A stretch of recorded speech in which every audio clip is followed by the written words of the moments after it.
hafal ayat ini dengan sangat lengkap.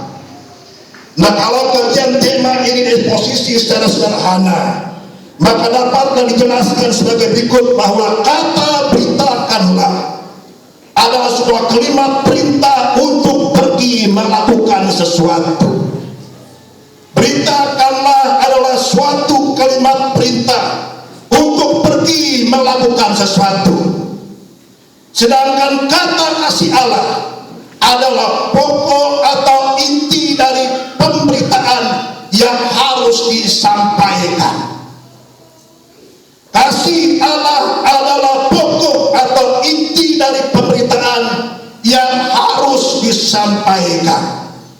Kata yang ketiga, kepada dunia, adalah tempat, sasaran dan tujuan di mana pokok atau inti pemberitaan tentang kasih Allah itu dinyatakan. Nah, kalau kita mengeksposisi tema ini, maka itulah yang terjadi. Beritakanlah adalah kalimat untuk pergi memberitakan sesuatu.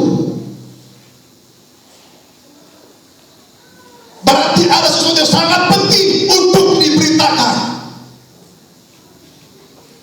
Kalau kita tentang kasih Allah, itulah inti atau pokok pemberitaan yang perlu disampaikan. Berita bukan tanpa makna. Akhir-akhir ini kita dengar berjebak di mana-mana. Dan ada yang sebentar diproses karena menyebar ujaran kebencian. Kita bukan membahas.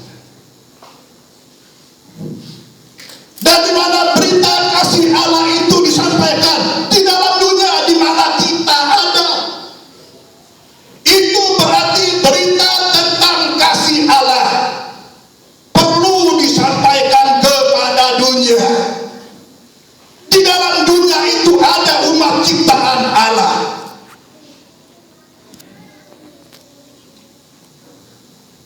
Di mana kasih karunia Allah itu harus dinyatakan, harus disampaikan oleh setiap kita orang-orang percaya. Nah, Bapak Ibu saudaraku sekalian yang dikasihi oleh Tuhan Yesus Kristus, tak kala kita melihat Alkitab punya lama, fakta Alkitab lama mengingatkan kita bahwa berita progresif tentang kelahiran Yesus Kristus itu telah disampaikan sebagian besar para nabi dengan pesan nubuat masing-masing bahwa Yesus akan datang 700 tahun setelah nubuat itu.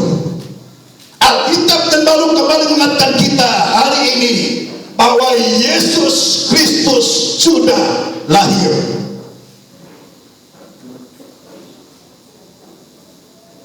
Yesus Kristus sudah lahir.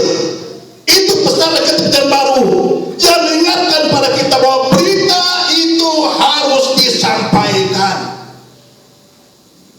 Saya teringat menata seperti ini, khususnya nuansa perayaan Natal di Kalimantan Utara. Kadang-kadang mereka tidak mau lagi mendengarkan renungan Natal. Yang mereka inginkan itu ialah ada paduan suaranya. Setelah itu ada dramanya. Kalau gembalanya katakan harus ada renungan Natal, dikatakan jangan terlalu panjang. Cerita itu sudah usang. Dan sejak kami kecil sampai hari ini kami sudah berapa puluh kali kami mendengarkan tentang kelahiran Yesus Kristus. Hal ini jelas tentang kita bahwa orang sudah bosan. Ini cerita usang. Kalau kita kembali mengulasnya seperti apa ada tertanda kita, orang menjadi bosan. Nah, kalau kita mengemaskan dalam bentuk yang lain, orang tetap bisa tertarik. Hanya sebatas tertarik. Belum tentu orang mau pergi memberitakan apa yang didengarnya. Nah, Bapak Ibu saudaraku sekalian yang dikasihi oleh Tuhan Yesus Kristus, bagian firman sudah kita baca tadi berbicara tentang gembala-gembala.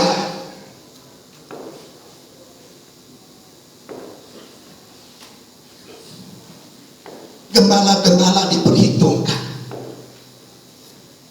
Dan saya berpikir apa hebat satu gembala-gembala ini, sehingga mereka menjadi orang yang pertama mendengarkan berita tentang kelahiran Yesus Kristus. Ini bukan gembala jemaat.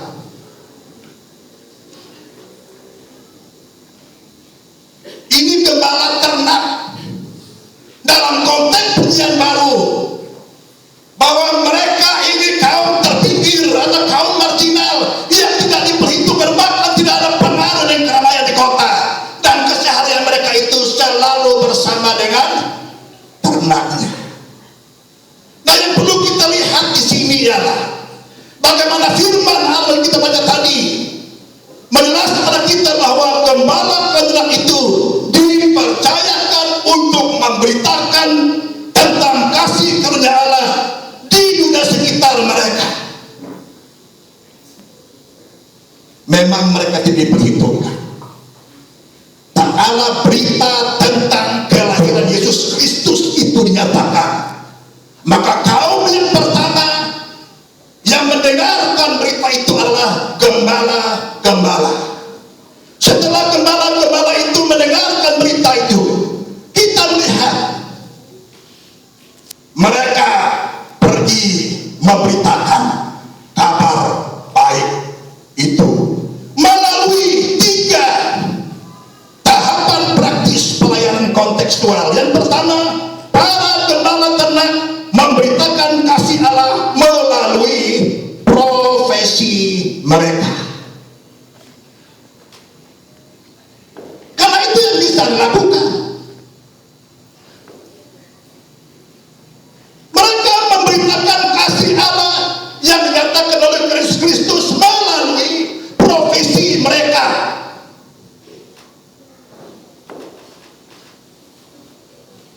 Mungkin ada antara kita yang menggeluti profesi ini. Kalau baca ayat ke-8 itu, di daerah itu ada gembala-gembala yang tinggal di padang menjaga kawanan ternak mereka pada waktu malam.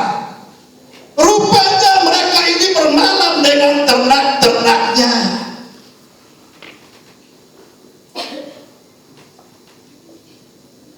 Siang dengan ternaknya, malam dengan ternaknya.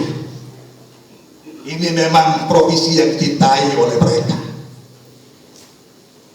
Semua kita pelihara ternak, tidak mungkin kita ditinggal tidur menjaga ternak kita pada malam hari. Mungkin siang hari kita melihat ternak kita, pada malam hari sore kita kembali ke rumah kita. Ya mungkin ada di pedalaman sana ya. Dulu ada satu opa yang sedang di selatan itu sampai tidak tahu gereja. Siang malam dengan ternaknya. Mungkin orang ini masih hidup atau sudah berpindah di alam yang lain.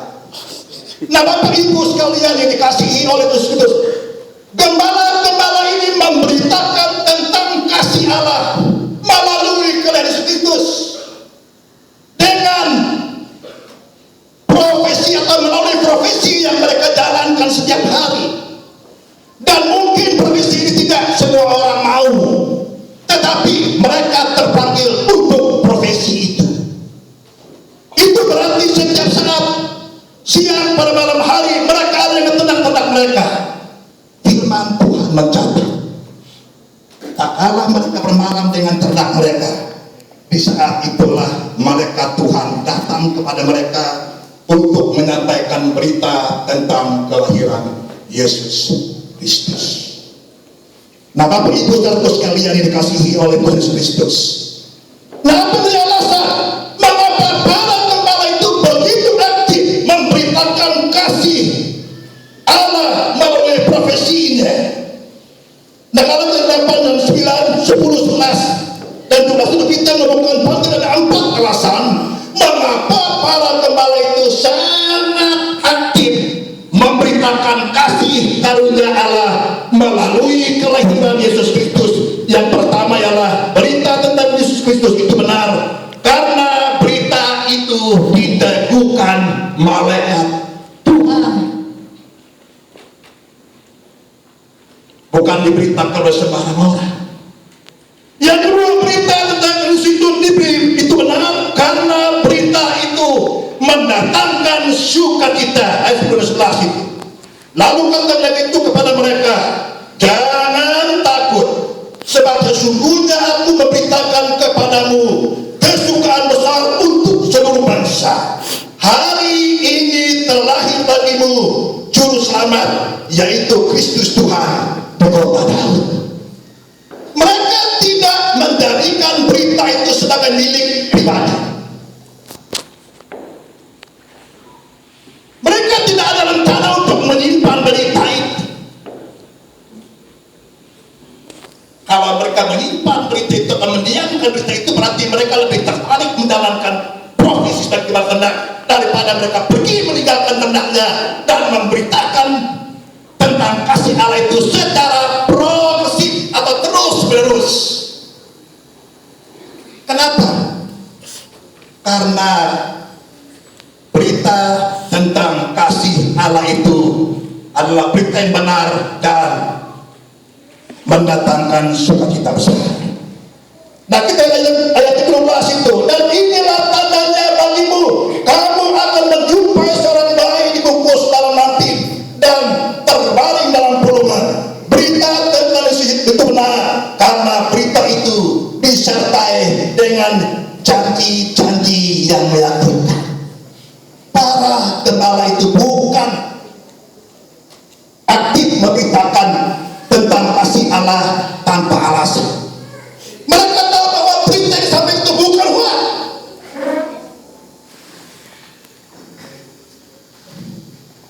Berita yang didengar itu bukan berita bohong.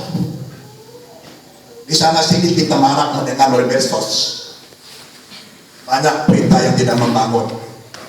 Banyak berita yang berpotensi merusak relasi.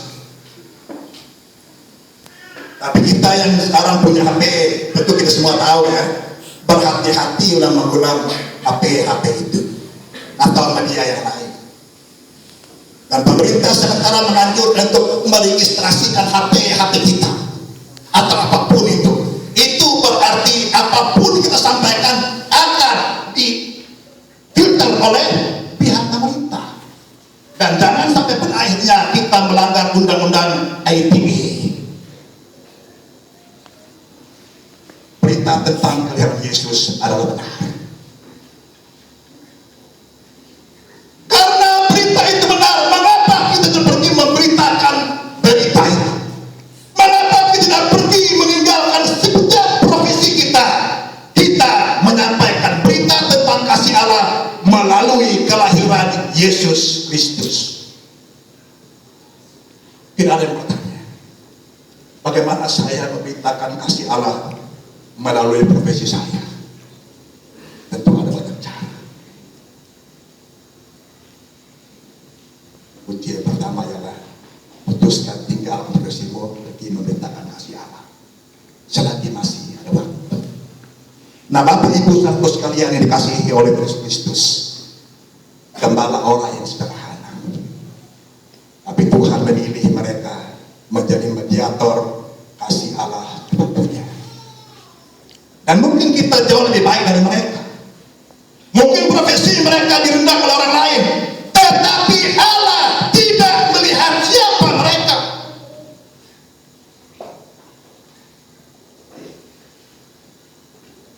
Saya ulang, Allah tidak melihat siapa mereka, tetapi Allah mempercayakan berita tentang kasih Allah itu kepada mereka, karena Allah tahu bahwa orang-orang yang seperti ini tulus meninggalkan profesinya dan pergi memberitakan kasih Allah kepada dunia ini.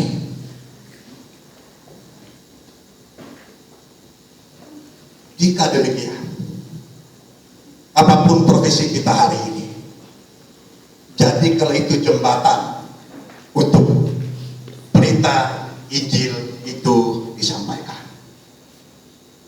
Memberitakan Injil bukan hanya merupakan tugas para hamba Tuhan, adalah tugas kita semua.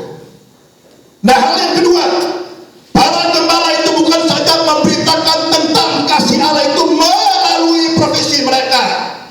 Firman Tuhan mencatat, para gembala itu juga menyampaikan berita tentang kasih Allah itu melalui waktunya.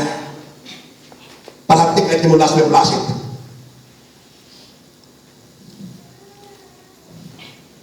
yang sebenarnya sulit itu. Para gembala ini orang yang sibuk. Sebenarnya mereka sangat sulit untuk meninggalkan kawanan ternaknya. Bagaimana mungkin mereka pergi sekejap atau waktu lama meninggalkan ternak piaraannya? Karena semua kita tahu apa tugasnya seorang gembala itu.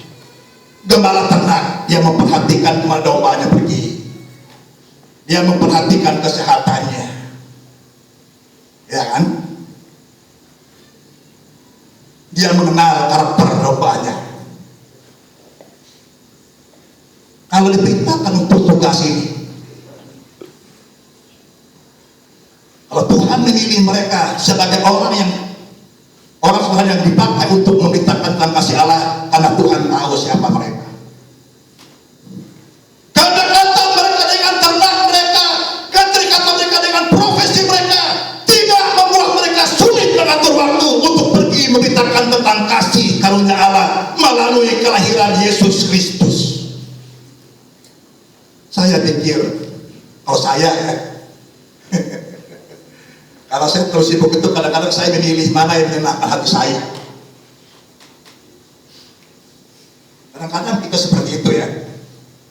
Mana yang menyenangkan saya lebih mengikuti itu. Tadi kesaksian ibu itu sangat memberkati.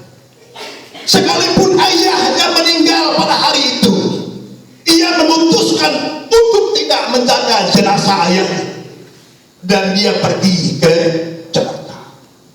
Sebenarnya itu hal yang tidak biasa. Oleh orang yang tidak mengerti betapa artinya taat kepada kita menghargai ayah kita. Firman Tuhan katakan, biarlah orang mati menguburkan orang mati, engkau pergilah ikut aku. Bagaimana orang mati mengubur orang mati? Biarlah orang mati dikubur orang hidup, mari ikutlah aku. Nah, dalam nasihat Rasul Paulus kepada anak imannya Timotius, dalam 2 Timotius pasal 4-7, beritakanlah firman, siap sedialah baik atau tidak baik waktunya, nyatakanlah apa yang salah, tegurlah dan nasihatilah dengan segala kesabaran dan pengajaran. Ini semua nasihat Rasul Paulus kepada anak imannya Timotius. Beritakanlah firman, siap sedialah baik atau tidak baiknya waktu. Mengingat pada kita apa? Jangan kita mencari waktu yang tepat untuk kita pergi memberitakan kasih karunia. Saya teringat Bapak Petri ini pada periode pertama. Di tahun yang pertama Pak, beliau sebulan itu begini, hampir tidak makan di rumah atau tidur di rumah. Sejak beliau terpilih dari ketua periode pertama, saya pantau kemana beliau ada. Dan saya melihat jadwalnya ada di gereja di kota, luar kota, dan sampai akhir tahun. Dan saya lihat jarang beliau di kota ini. Dan suatu ketika hari Natal di Pak Sem di Mispa, itu sekitar jam berapa itu beliau harus menuju ke Selatan Timur di tengah guyuran hujan. Dan saya bilang, tidak semua orang memilih menghadapi kondisi yang seperti ini. Dengan menaiki mobil yang tua, beliau memutus untuk pergi. Dan satu ketika dia pergi dengan sepeda motor. Dan saya bilang, ini mau cari gara-gara. Sudah jadwal pada Desember, dia memutuskan mengendarai kendaraan menuju ke Selatan Timur untuk sebuah pelayanan. Dan bersyukur ya Pak, akhirnya Pak sudah bisa menyelesaikan jadwal yang padat dalam tahun pertama pelayanannya itu. Nah Bapak Ibu saudaraku sekalian yang dikasihi oleh Tuhan Yesus Kristus, memberitakan tentang kasih karunia Allah, jangan memilih waktu, jangan kita mengatur waktu, karena Tuhan memberi kita waktu hanya sekali saja untuk berita itu disampaikan. Kalau kita mengabaikannya, jangan sampai tidak terulang lagi kesempatan yang baik untuk kita memberitakan tentang kasih karunia Allah. Nah Bapak Ibu saudaraku sekalian yang dikasihi oleh Tuhan Yesus Kristus, malaikat sudah kembali ke surga. Itu berarti para gembala harus bertanggung jawab atas berita yang telah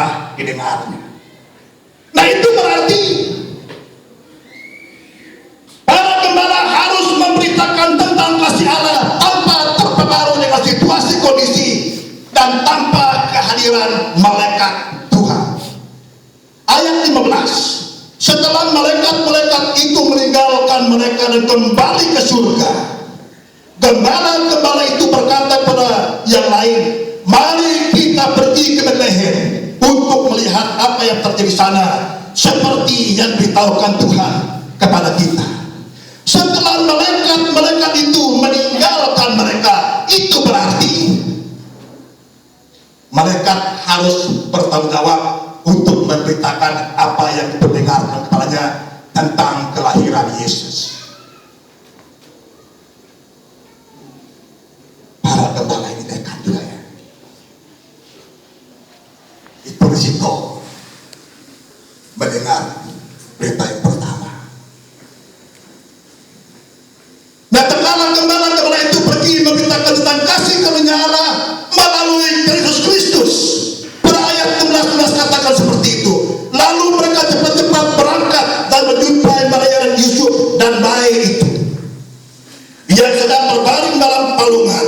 Dan ketika mereka melihatnya, mereka memberitahukan apa yang telah dikatakan kepada mereka tentang anak itu. Dan semua orang yang mendengarnya heran tentang apa yang dikatakan gembala-gembala itu pada mereka. Tetapi Maria menyimpan segala perkara itu di dalam hatinya dan merenungkannya. Apa yang terjadi di sini? Tak kala para gembala memutuskan memberitakan tentang kasih karunia Allah tanpa malaikat-malaikat yang sudah kembali ke surga. Apa dampaknya? Orang heran atas apa yang diberitakan oleh para gembala itu. Orang heran karena mereka orang yang pertama yang memberitakan tentang kasih karunia Allah melalui kelahiran Sang Juru Selamat. Betapa berita yang mereka sampaikan itu sangat efektif untuk mempengaruhi pendengaran semua orang.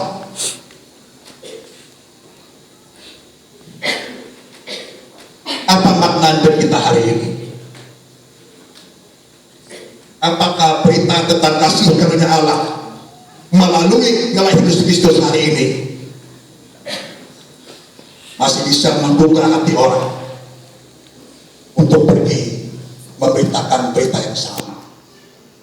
Atau orang mendengar, oh itu berita yang usang, sudah lama kami mendengar, hal itu tidak perlu diberitakan? Karena firman Tuhan katakan menjelang akhir zaman orang tidak senang lagi mendengarkan firman Tuhan. Ini dari pergumulan para hamba Tuhan. Ini dunia. Dunia di mana kita ada hari ini. Karakter orang dan dunia di mana kita ada hari ini. Jangan sampai pengaruh mereka jauh lebih besar mempengaruhi kita untuk membangun sebuah pendekatan yang membuat mereka kembali tertarik mendengarkan berita tentang kasih karunia Allah. Ini para gembala. Mereka memakai waktu yang diberikan. Hanya waktu itulah yang tepat untuk mereka pergi berdatangan dengan kasih karunia Allah. Tapi mereka menghargai waktu yang ada. Sepertinya berita itu sangat progresif. Tak kala mereka mendengar tentang kelahiran Yesus Kristus itu, mereka memutuskan untuk pergi dalam waktu yang hampir bersamaan. Tidak ada jedanya. Setelah mendengar pujian dari bala tentara surga, mereka kembali ke surga dan mereka pergi memberitakan kasih karunia Allah. Saya pikir karena mereka tinggal beberapa hari itu, saya mencari-cari beberapa sumber literatur lain, kata ini tidak disebut berapa hari mereka meninggalkan ternak mereka di padang Efrat.